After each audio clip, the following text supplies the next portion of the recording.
4 teams, 1 goal.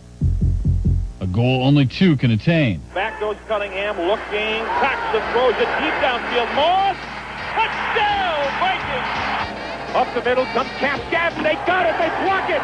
Pepper Johnson on the goal line! Would the Broncos' march be ruined by the Jets? Or would John Elway lead Denver back to the Super Bowl? Which dome team would carry on to play outdoors? And whose foot would boot the other team out? Who will be moving on and who is headed home? SportsCenter's next.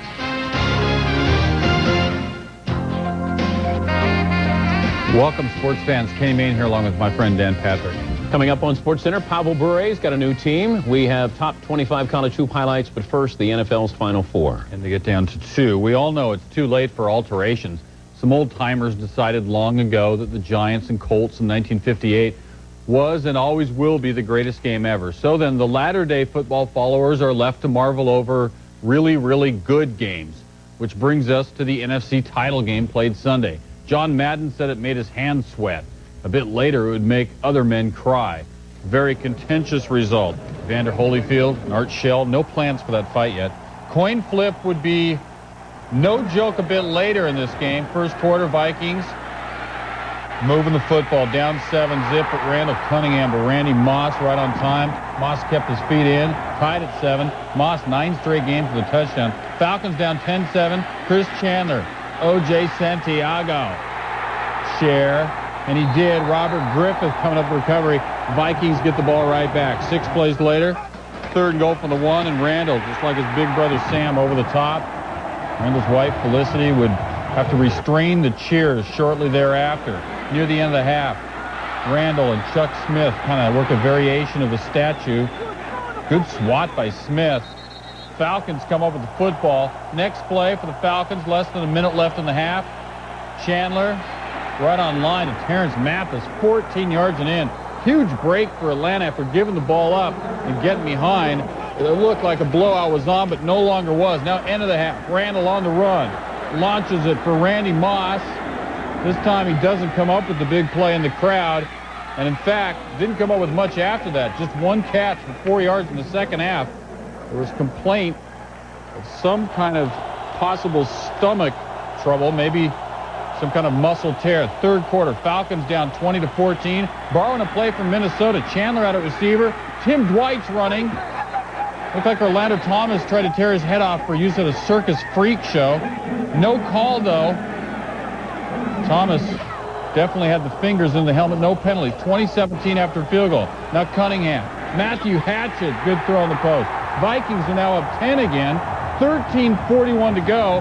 John Randall thinks he's going to Miami. Falcons get the ball back. 3rd and 9. Chandler under pressure. Launches it. Tony Martin hesitated. Then he flew to beat Jimmy Hitchcock inside the 10.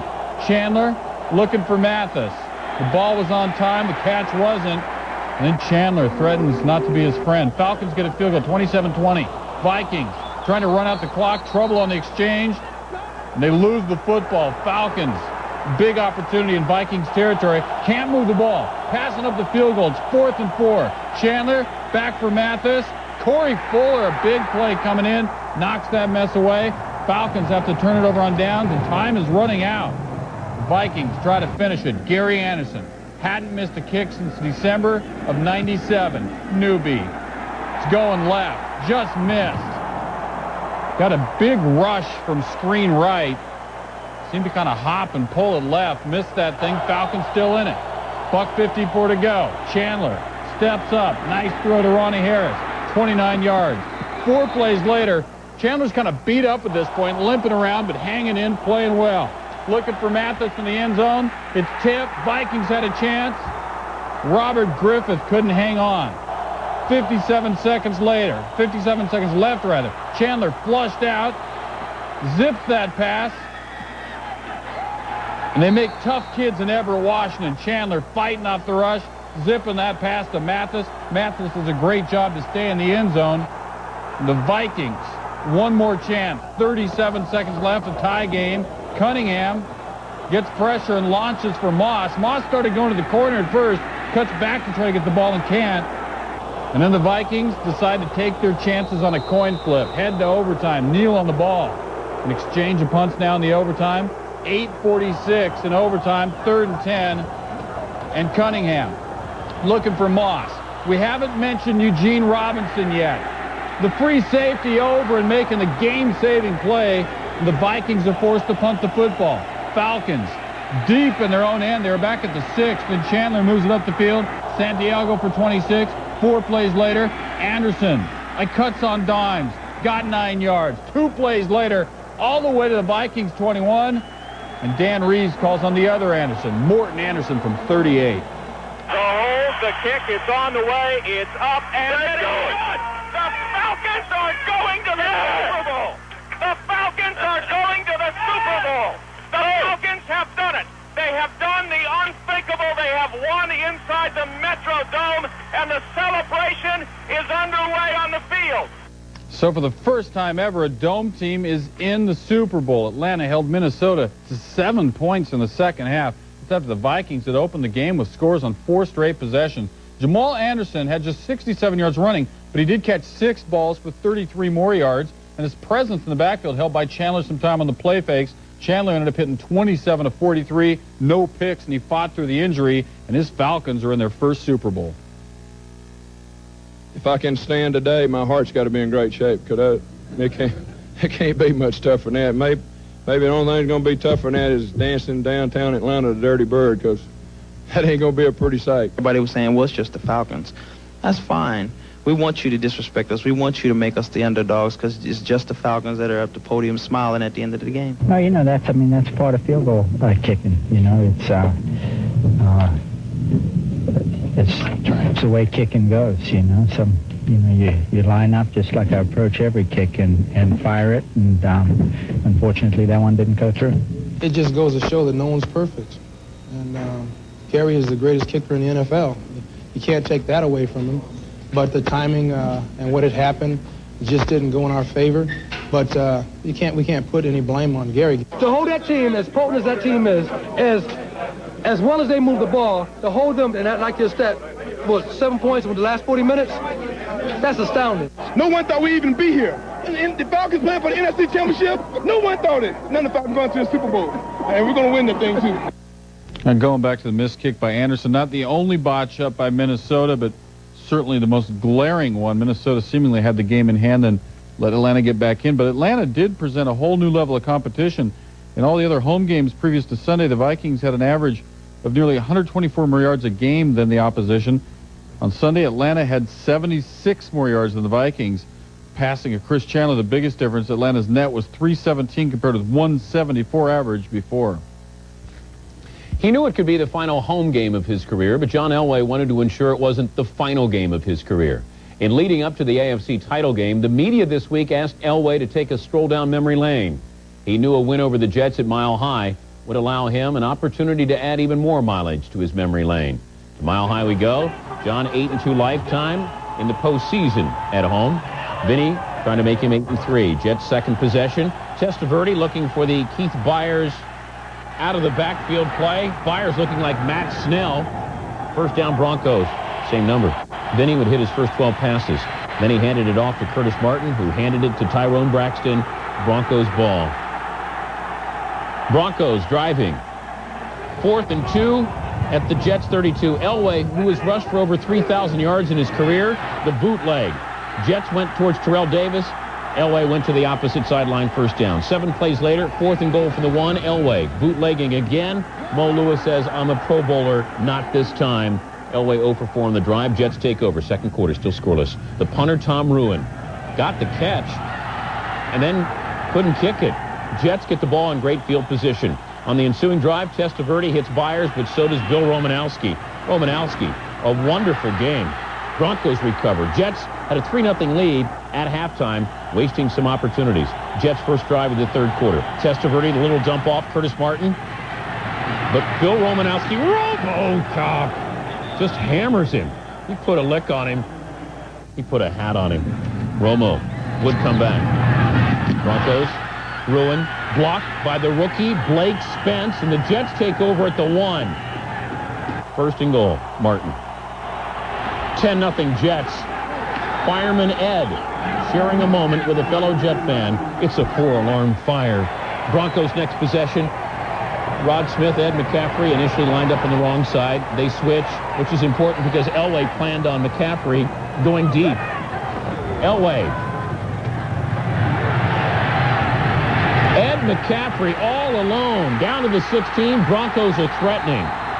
2 plays later from the 11. Elway. Howard Griffith, who caught a touchdown pass in last year's AFC title game. 10-7 Jets. On the ensuing kickoff, Jason Elam kicking into a 30-mile-per-hour wind. Bounces back towards the kicking team. Broncos recover. Elam would kick a field goal. Bill Parcells' team is knotted up at 10. 2nd and 9 at the Jets' 20. Elway for Shannon Sharp, Corwin Brown. The huge hit. Sharp and Brown would be shaken up, but they would leave on their own power. Next play, 3rd and 9. Elway. Look out for Chad Cascadden and Brian Cox. A loss of 10 cost the Broncos valuable field position, but Mike Shanahan is saying, why am I laughing? I've got Jason Elam. 48 yards. 13-10 Broncos, first lead of the day. Broncos next possession after Darian Gordon punt return. Terrell Davis. Been held in check up until this point. You can't stop him. You can only hope to contain him. 167 yards, 20-10 Broncos. 4th quarter, Jets are driving. Testaverde looking for Alex Van Dyke. Steve Atwater the hit. Bill Romanowski recovers, and then he shows his pelt to the Mile High fans. Still 20-10. Jets, next chance. Testaverde. Darian Gordon picks it off, and setting up another Jason Elam field goal. 23-10 Broncos. Wayne Corbett fell down on the play. Gordon takes up the gift. 3-0, or 3 minutes left. Testaverde. Pass broken up by Ray Crockett. Gordon on the deflection. Returns it to Jets territory. And I think after watching this, it was time for Fireman Ed to put away his hose. 4th and 6. Broncos running at the clock. Could this be Elway's last pass at Mile High? Well, if it is, it's an incompletion. But Elway's teammates still love him. Mike Lodish is going to his 6th Super Bowl, which is a record. Thank you, Mike. 4 with the Bills, 2nd in a row with Denver, and Elway greeting the Mile High crowd, saying hello, saying thank you, and perhaps saying goodbye. As he left the field, the crowd at Mile High chanted, "One more year." This was the Broncos' 19th consecutive home victory. This was Bill Parcells' first loss in a title game in 4 tries. He was done in by 4 fumbles and 2 interceptions. Following the game, Elway spoke about his curtain call. Once I did it, I'm really glad I did it. I got a chance to see the fans and look at them in their eye and get a little closer, then really concentrate on the fans, because every time we're out there playing a football game, it's kind of tough to really focus on the fans. So it was really nice to be able to do that. It's always disappointing, but there's not anybody standing here thought we'd be talking about this. Not one person, this whole arena, thought we could be doing what we did today. So I'm proud of the team in that respect. We managed to keep our composure, even though we made a number of mistakes, and picked it up when we had to. And that's a sign of an excellent football team. When they do have adversity, they can step up and make the plays like we made them. Give those guys credit. You know, take your hats off to the Jets. They earned the right to be here. They got a very good football team, and we had to dig really deep today to find a way to win this ball game. That was Shannon Sharp. I hope Sterling is not going to wear one down in Miami. Terrell Davis can wear whatever he wants to. He's wearing a tag of maybe the best postseason runner. 167 yards rushing. Gives him 6 consecutive 100-yard rushing games in the playoffs, tying John Riggins' NFL record. Davis's 148 career rushing yards per postseason game is by far and away the best in playoff history. John Riggins is a distant second, followed by Eric Dickerson. So now the Broncos will attempt to do what they prevented the Packers from doing last January, winning back-to-back Super Bowls. Now that the NFL's Final Four is finally cut in half, we can now turn our attention to Miami. Chris Berman, Tom Jackson join us from across the room for Super Bowl coverage. The Atlanta Falcons did what very few thought anyone could do, go into Minnesota and win. Now, first thing we know about the Falcons, who are now 16-2, Tom, I guess at 16-2 you don't need to apologize. They played defensively deep as well as we've seen anybody play against Minnesota all year. I thought they did a great job of keeping the receivers in front of them for the most part so that they had the opportunity to come up and make plays. They're a pretty solid tackling defensive backfield. And then offensively, I think that Dan Reeves showed the ability to adjust. Jamal Anderson was not having a solid day running the football. He put the ball in the hands of Chris Chandler, let him throw the ball downfield. Chris did that to the tune of 340 yards, and he did it without an INT. And people, as you say, would, if they underestimate the ability of the Falcons to score other than running the ball, they'll make a mistake. Well, you have to have balance, I think, when you get this far down the road. So when Dan Reeves comes in, if you buy into all they have is Jamal Anderson, then Terrence Mathis and Tony Martin will eat you up. The Denver Broncos, I thought, and they certainly had the best season of anybody in the AFC. They played a curious 2 1/3 of quarters, if you will, Tom. It was almost like the alarm went off at 10-0. Well, you never want special teams first to play as much of a factor as it did in that game early on during the first half. We had a block punt, we had a drop punt, we had a kick that wasn't fielded early on in the second half. But I think once the Broncos settled down and emotionally got into the game, which was after the block punt by the Jets that made it 10-0, you saw a different football team that had 23 unanswered points. But you still give a lot of credit to the Jets defense. That's a lot of turnovers to only give up 23 points. The early storylines, of course. Dan Reeves goes to the Super Bowl, has a chance to get off the schneid, except it's against his old quarterback, his old team, which got off the schneid before. But now, how does Dan take what he's done with these Falcons and pull an upset? And how do the Broncos avoid what the Packers ran into last year, not being able to defend? I think that the game that they played was not a stellar football game, the Broncos today. So I don't think they go into the Super Bowl overconfident. And I can say almost for a fact that Dan Reeves, Mike Shanahan, Pat Bowlen, John Elway will all minimize all of the personal things that happen and say this is about who has the better game plan and who plays the best game on Super Sunday. Two teams who are 16-2 heading toward the Super Bowl. Last time we checked, that was pretty good. We'll be there in Miami. Join us. Thanks, guys. Reports in Seattle last week had Warren Moon being let go by the Seahawks to save the team $5 million in salary cap room. Monday, Moon and new coach Mike Holmgren will cut out the middlemen and speak face-to-face on the subject. Moon told our man Ed Werder that Holmgren has already expressed an interest in keeping the quarterback in Seattle. Sunday marked the first time since the merger that both conference title games were won by teams who overcame double-digit deficits. We'll have more from both Denver and Minneapolis coming up in the program. Also on the menu, the second stop on the PGA Tour keeps the pros in Hawaii for the Sony Open. In hockey, he sits, he scores. The Vancouver Canucks finally grant Pavel Bure his wish, while in Charlottesville they weren't handing out style points to the Clemson Tigers. Vancouver general manager Brian Burke told the team's courting holdout Pavel Bure to either step up to the plate or wait in the on-deck circle. Burke said he was willing to wait until the March trade deadline when playoff contenders were a little more desperate for help. The Florida Panthers not only stepped up to the plate on Sunday, they made solid contact. They have landed Pavel Bure, but gave up a lot. Here's the paperwork on the deal. To get Bure, the Panthers give up 4 players, including Ed Jovanovski and Dave Gagne. In Bure, the Panthers get a 3-time 50-goal scorer. He is in the final year of a 5-year deal that reportedly pays him about $8 million. He's expected to join the Panthers on Wednesday when they face the Islanders. This isn't to say Virginia viewed Clemson as some kind of cupcake. Teams that are 0-5 in the ACC ought not take such views. Virginia was off to its worst start in the league since the 84-85 season. But its players may have recalled that it was against Clemson last season that they did get well. That's when Virginia ended an 8-game losing streak, trying to do something just less ambitious this time. Clemson going huge inside. Earl McIntyre to Harold Jamison and miss. Battling everybody.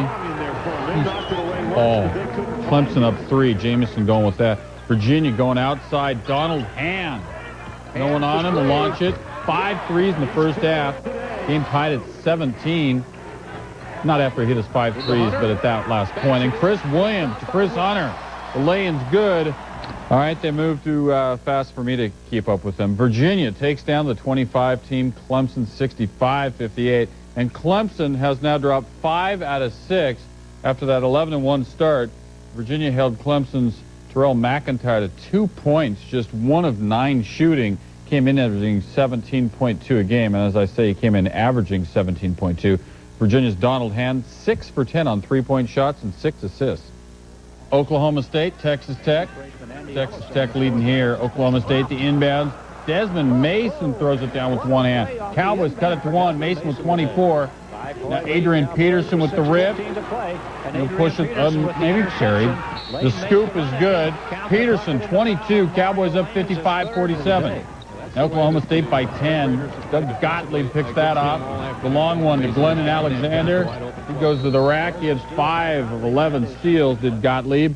And Oklahoma State, a winner by 14. Cowboys, winners now for 7th time in 8 games. Oklahoma State broke open a close game at half by hitting nearly 60% in the second half.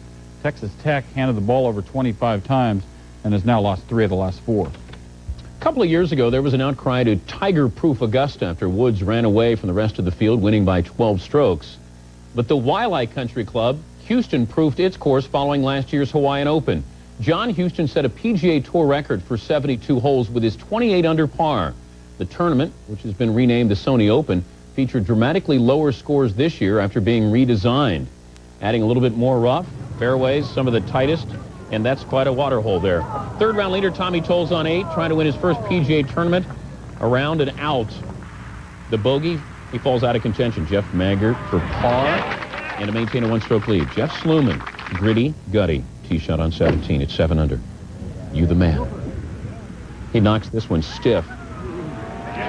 Set up a birdie, 8 under, 1-stroke lead. Par 5 18th, Sluman, former PGA Championship winner, third shot.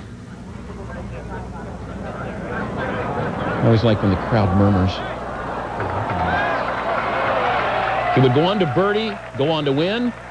He gets that trophy, also gets a TV, and he wins $468,000. So why'd they give him a TV? He could afford one.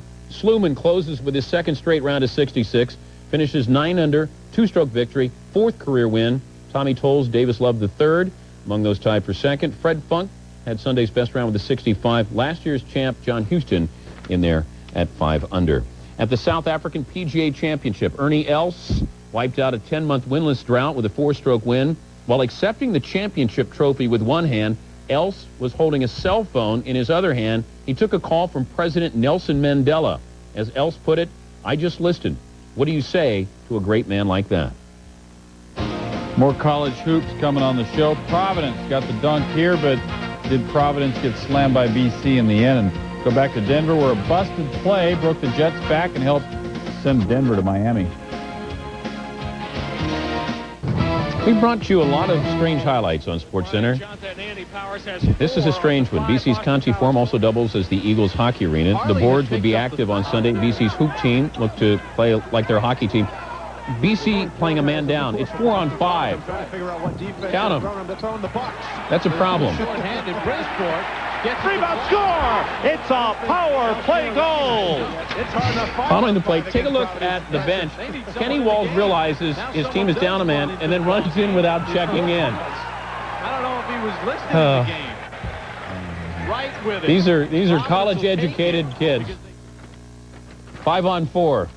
That's a problem. Al Skinner knows it. 89-77 the final in this one. Jamal Thomas and Sean Connolly combined for 49 of the Friars' 89 points in route to their 6th straight loss. The Golden Eagles shooting a season-high 57%.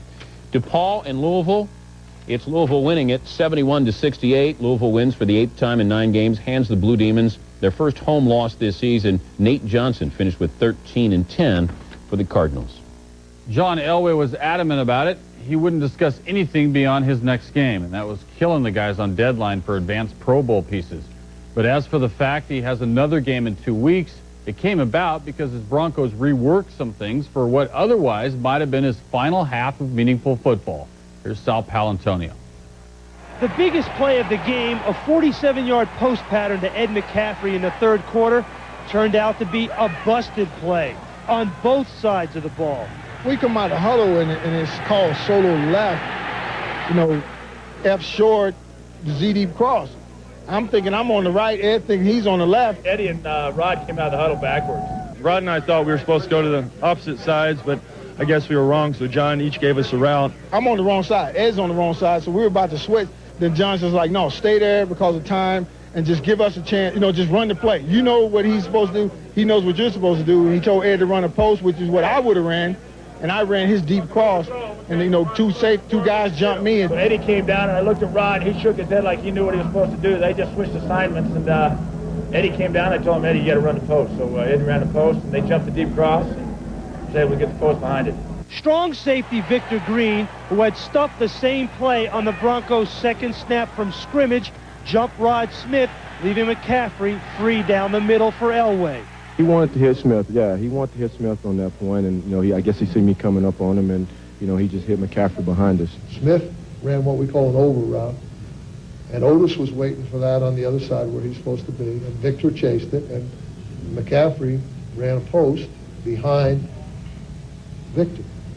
Bad mistake. It was my fault, and you just got to go to the next play. 2 plays later, the Broncos were finally in the end zone and never looked back. It gave us an opportunity to really get some momentum. It got the crowd back in the ball game. You know, we went in and scored right then. Well, that was kind of the play that we needed. We need to get out of the funk. We hadn't been doing very much and hadn't really done anything. And so, I mean, it was huge for us. I think it got the momentum going for us. Got the fans back in a little bit, and kind of restored a little bit of confidence, and I think kind of perked everybody up, so it was a big play. For Elway, it's on to Miami and a chance to bury another ghost from his football past, this time Dan Reeves, his coach here for 10 years. No doubt over the next 2 weeks, their stormy relationship will be dissected and rehashed over and over again. But for now, Elway is happy and somewhat relieved he got a win in what looks to be his last game at Mile High. Reporting from Denver, Sal Palantonio, ESPN.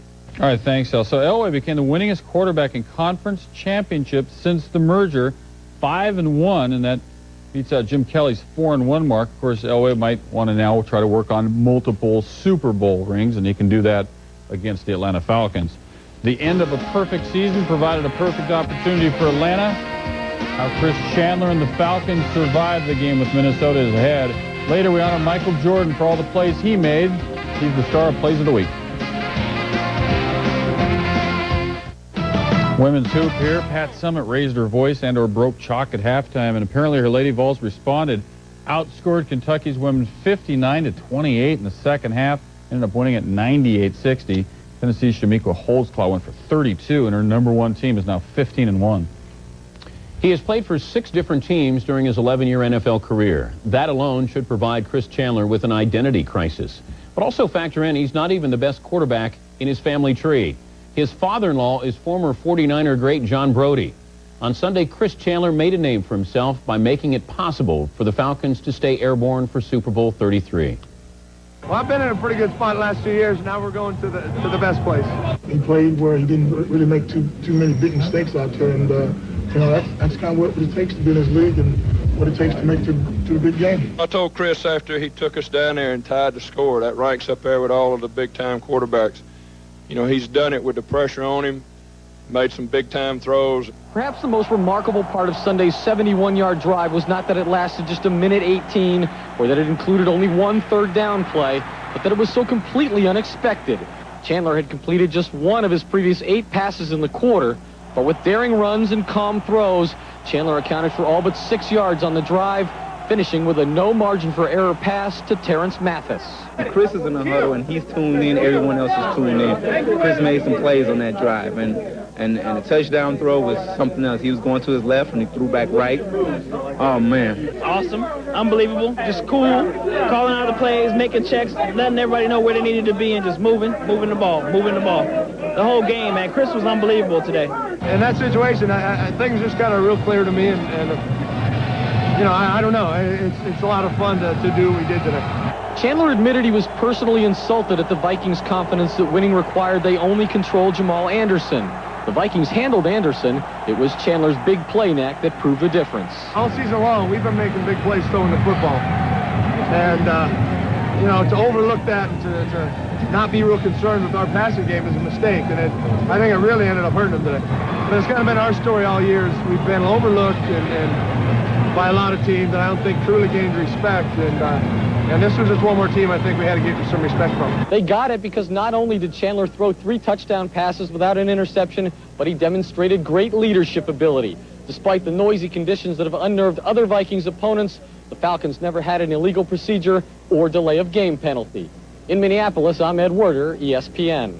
Thank you, Ed. Chris had a little bit on his mind, not only trying to win the game, take the Falcons to their first ever Super Bowl. His wife is set to deliver a baby any day now. This was just the 4th championship game in football history to go into overtime, the first in 12 years. Dan Reeves was also involved in the last one, the AFC Championship, following the 86 season in the drive game with John Elway. Also, the Colts beat the Giants in the 1958 NFL Championship game. Maybe the most interesting point of all of this, the fact that the road team has won all 4 overtime games. Still to come on the program, we highlight the highlights of his legendary career as we pay tribute to Michael Jordan in the plays of the week. That's next. This is SportsCenter. We must have been short on company manuals and minutes from the weekend guidelines and conditions meeting because one of our highlight lads used an inactive player as featured subject for plays of the week. And we are 99.9% sure he will stay inactive. But before leaving the NBA, Michael Jordan left us with a vault full of highlights. Here's the abridged version of his career in our plays of the week.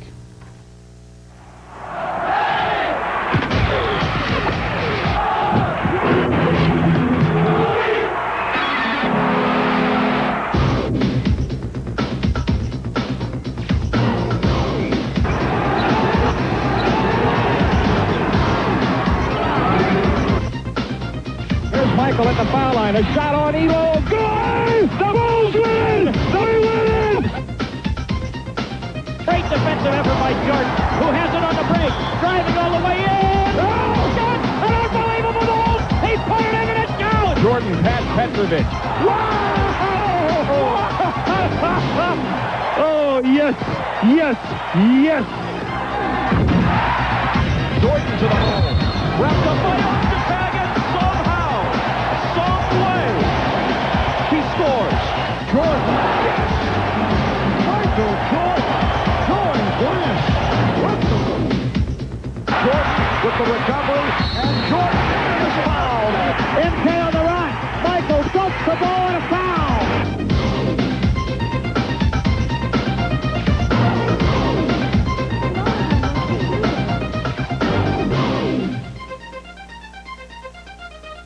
Michael to win it.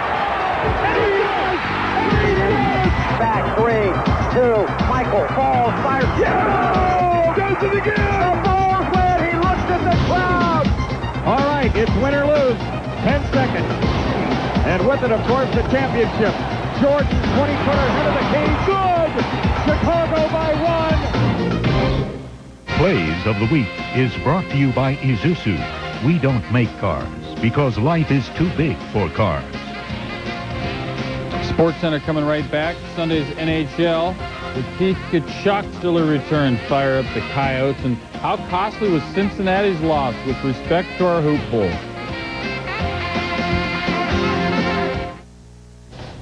They took this section away from Dan. Your ESPN USA Top 10 men. UConn, number 1 in all the land for the 8th straight week. Duke's been in the 2 spot for a month and a half now. Stanford, Maryland, passing up Cincinnati. The Bearcats, lost to UNC Charlotte.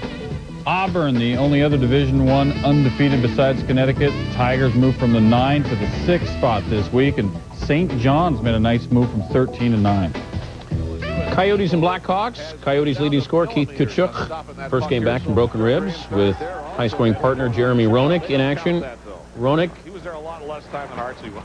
heads up the boards and catches Doug Gilmour's stick in the face. He would leave and not return. Suffered from blurred vision. Chris Chelios gets hit in the face by his teammate, and he's bleeding. Went to the locker room, but he's a hockey player. He'd return. Daniel Briere replaces Roenick on Tkachuk's line. Power play. Mike Stapleton slides it to Briere. Jocelyn Thibault gets beaten. 1-0 Coyotes. Mike Manuelek slides the centering pass. Brad Brown beats Jimmy Wade. First career goal for Brown. We're tied at 1. And we go into overtime. In overtime, Stapleton in front. Stoned by Thibault. And this one finished tied at 1. As for the Coyotes' top 3 scorers, Captain Keith Tkachuk returns to the lineup after an 8-game absence. Rick Tocchet missed Sunday's game with a bad foot. Jeremy Roenick left the game with a cut above his eye. Both Tocchet and Roenick will be reevaluated on Monday. Red Wings, Oilers. Edmonton beats the Wings for just the 4th time in 19 meetings. Rem Murray had a goal and an assist. Detroit falls to 1-6-1 in its last 8 road contests. Still to come on the program, our Sunday conversation with Dan Reeves, who is just the third coach in history to take two different teams to the Super Bowl. He'll sit down for the Sunday chat next.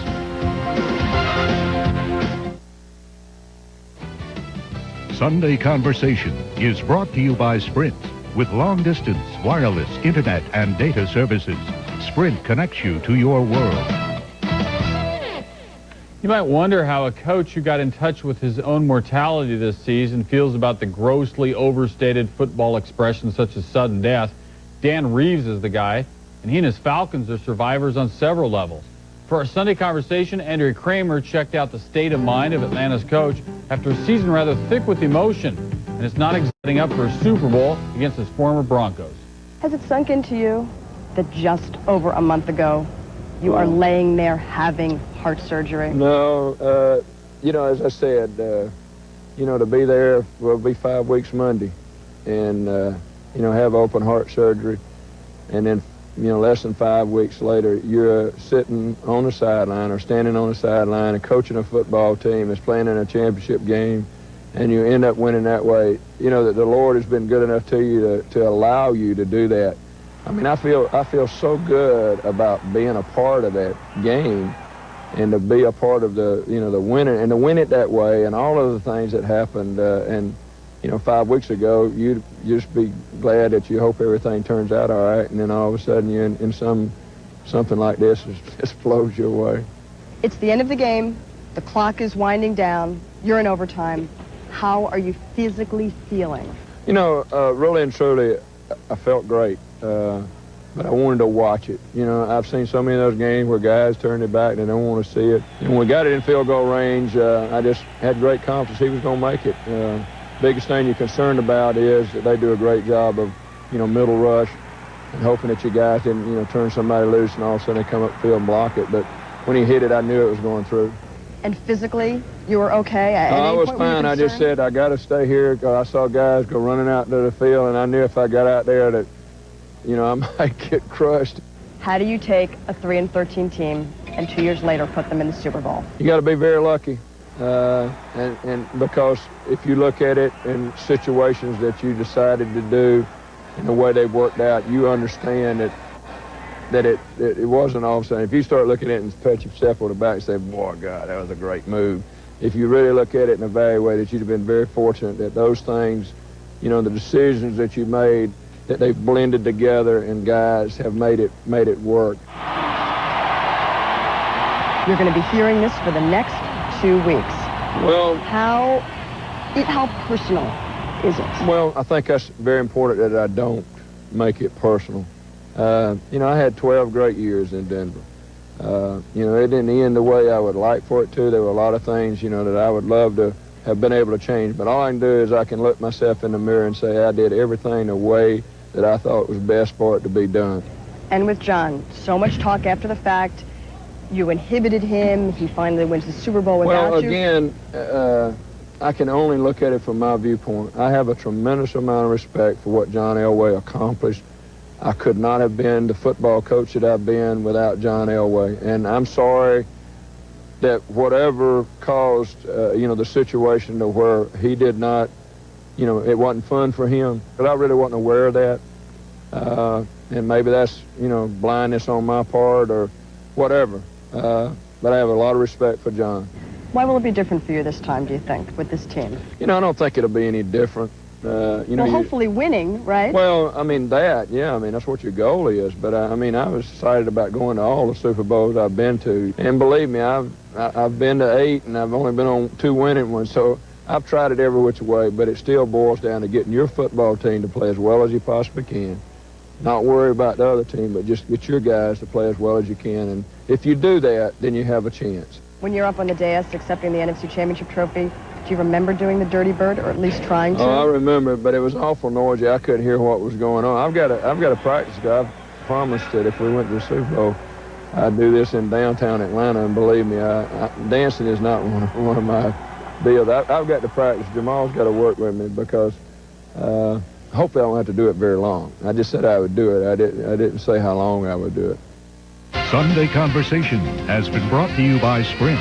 With long-distance, wireless, internet, and data services, Sprint connects you to your world. Up next, we'll be broadcasting with 2 turntables and a microphone to relate to the kids. X Games coming up. Peace.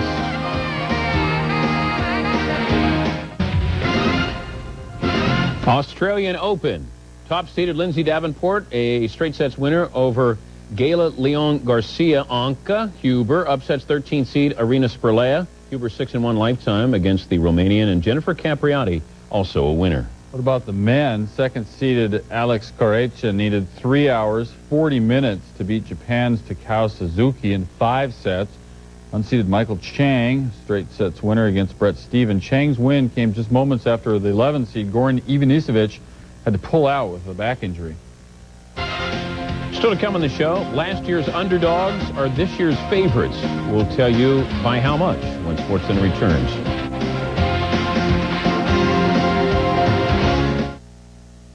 How about that LPGA Health South? Kelly Robbins, 11 under, new tourney record. And for the 2nd straight year, she came from behind to win the thing. 64 on Sunday was the 6th 64 of her career. 4 have come in final rounds, and 2 have led to wins. For the first time since 1991, the AFC has a team favored to win the Super Bowl. Denver opened as an 8.5-point fave, but the latest prevailing numbers in Las Vegas has them down to a 7-point fave over the Falcons. The over-under currently 53 points. Please stay. We'll have still more sports action right after this. We have been informed we've done all the damage we can do to the network, so it's time to say goodbye. A reminder that coming up on Monday, Big Monday, a triple header here on ESPN. Thanks for joining us. I'm Dan Patrick. I'm Kenny Mayne. Thanks for having electricity. This has been a presentation of ESPN, the worldwide leader in sports. For more, log on to ESPN.com, a part of the Go Network. Go.com.